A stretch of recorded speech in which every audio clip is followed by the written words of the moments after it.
महाराज এবার আশীর্বাদটা করেন। মহারাজ আশীর্বাদটা করুন। আপনার আশীর্বাদ হলে রাষ্ট্রপতি আরো এগিয়ে যাবো। বাস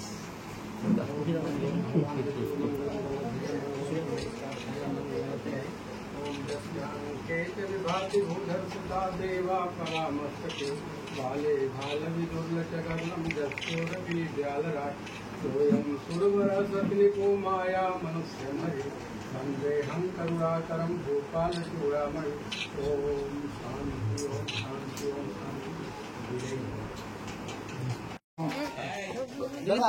দেখা গেল যে মন্দিরে আপনি পুজো দিলেন এবং আশীর্বাদ নিলেন, আবার প্রচারে বেড়ালেন, কি বলবেন?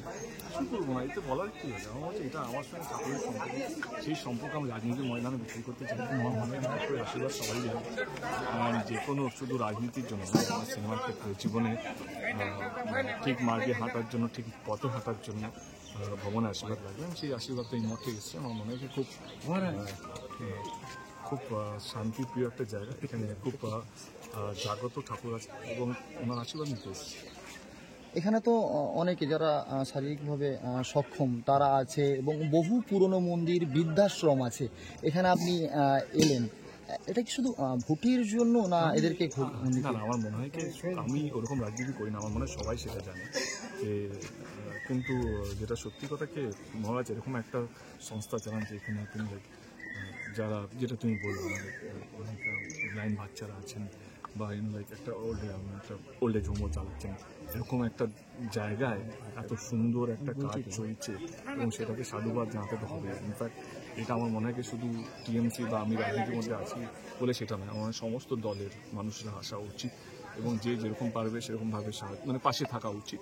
এবং আমার মনে হয় খুব সুন্দর একটা উদ্যোগ মহারাজজি নিয়েছেন এবং ওনার পাশে আছি, ওনাকে সাধুবাদ এবং আবার আসবো। আগামী দিনে কি এই সংস্থার প্রতি, এই বৃদ্ধাশ্রম যেখানে শারীরিকভাবে সক্ষম বাচ্চারা থাকে তাদের জন্য কি কিছু করার অনুরোধ? ইনফ্যাক্ট আমি বলতে চাইছি না, মহারাজ সেটা ভালো করে বলবেন। আমাদের যারা আছেন এখানকার তারা সবসময় পাশে আছে, সেটা আমি এখন ঢাকতে চাইছি। মহারাজ সেটা জানেন এবং আগামী দিনেও সেই পরিষেবাটা থাকবে এবং আমরা এই সংস্থা বা এই আশ্রমের পাশে আছি। Thank you.